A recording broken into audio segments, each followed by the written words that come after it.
Hello there, you join us from Bournemouth Hospital here, and of course today we've heard these figures are at a record low for waiting times in the NHS across the country for the likes of A&E, cancer and also trolley waiting times. Now, we spent the whole day here in Bournemouth. We've had access to the hospital throughout the afternoon, and we've been doing a live blog online, on the app, on Sky News, speaking to doctors, nurses and also patients about their experiences. Now, I want to bring in Dr.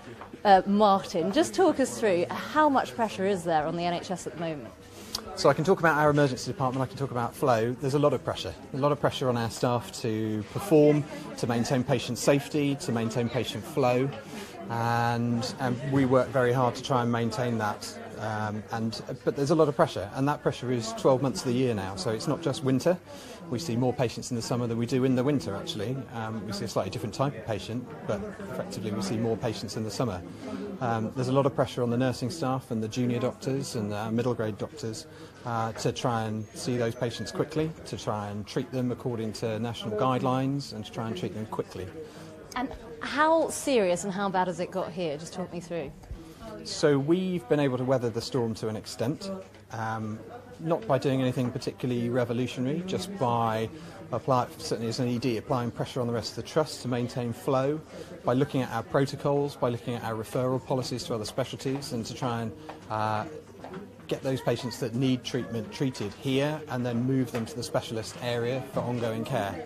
And we've done a lot of work in those areas. We've also done a lot of work in areas of culture, safety culture, and trying to maintain staff morale and bond everybody together as a team, and I'm sure that helps. And I've got some questions coming in on Facebook. That's great. Please do keep them coming in. Does most of the pressure come on the shoulders of doctors, would you say? No, it's very much sort of evenly distributed amongst the team as a whole, and the majority of our team are nursing staff, and a lot of the responsibility for the actual direct hands-on caring for patients rests with them. And on the senior nursing staff for maintaining overall safety in the emergency department. Okay, thanks very much. I will let you get off because you've had a long shift and I know this is the end of it. Thank you. Like I say, we are here in the A&E department in Bournemouth. It's been relatively busy. I don't like to use the Q word, the quiet word, but it hasn't been as busy as they've seen. I've spoken to some of the nursing staff. They found the busiest time was actually at the start of January when there were people queued up on this ward in the middle of it on trolleys because there wasn't enough room. Here they've taken various steps and initiatives to try and ease the pressure on staff, things like introducing what's called a halo paramedic, and he basically treats people waiting on trolleys while they're waiting for treatment to try and ease the burden. Please do keep questions coming in. I've got some here. Sam's asking, how's the NHS dealing with increased pressure? Well, I mentioned a few ways there, and certainly they have seen that it has got increasingly busy here in Bournemouth and of course across the country. If you come over here with me now, I want to speak to a patient who's come in. Just talk me through why you're here today. I fell over when I was on the way to when I was at work, so I've just hurt my wrist. And do you worry about the pressures on the NHS when you call up and use the services? Yeah, of course, because there's a lot of people out there who are seriously ill, and if we don't have someone like the NHS helping us, then how are we going to get better? And obviously it's already really strained service, so it needs a lot. I think it needs a lot more help. And what's your treatment been like? Have you waited a long time? It's been excellent today, absolutely excellent today. I think it's absolutely fantastic, the NHS.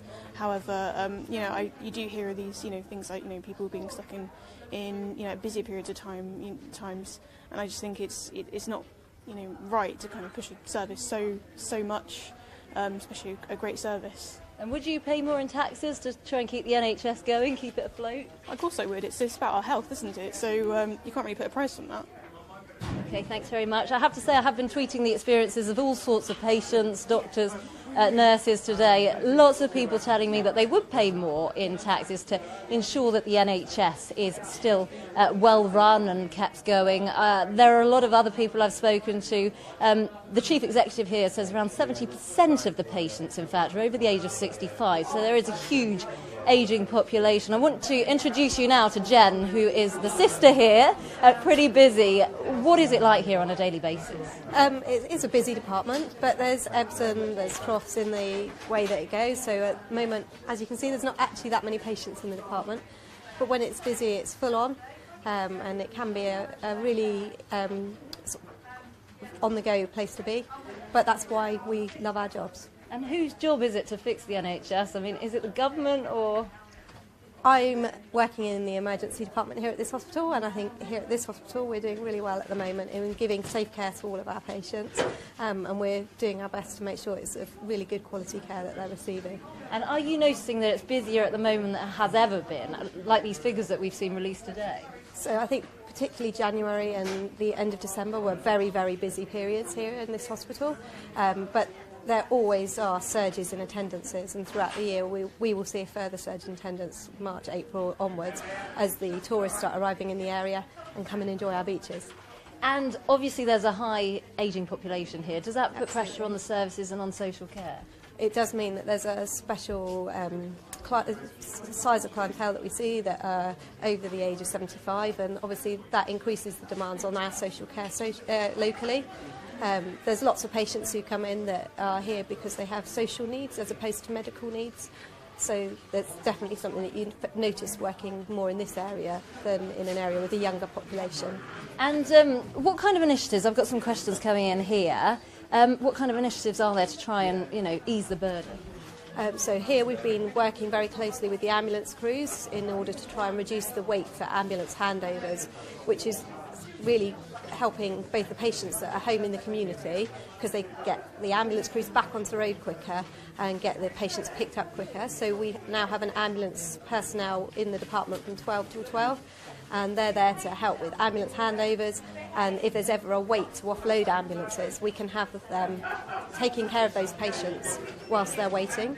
Thanks very much. Well, I am told that there is a lot of pressure, and the main problem is when people come in for things like sore throats, headaches, and second opinions, really, that puts a great burden on the NHS. Thank you so much for all your comments. There is more on television and also online, so stay tuned. We've got the NHS Day throughout the day, obviously over on Sky News now. Thanks very much.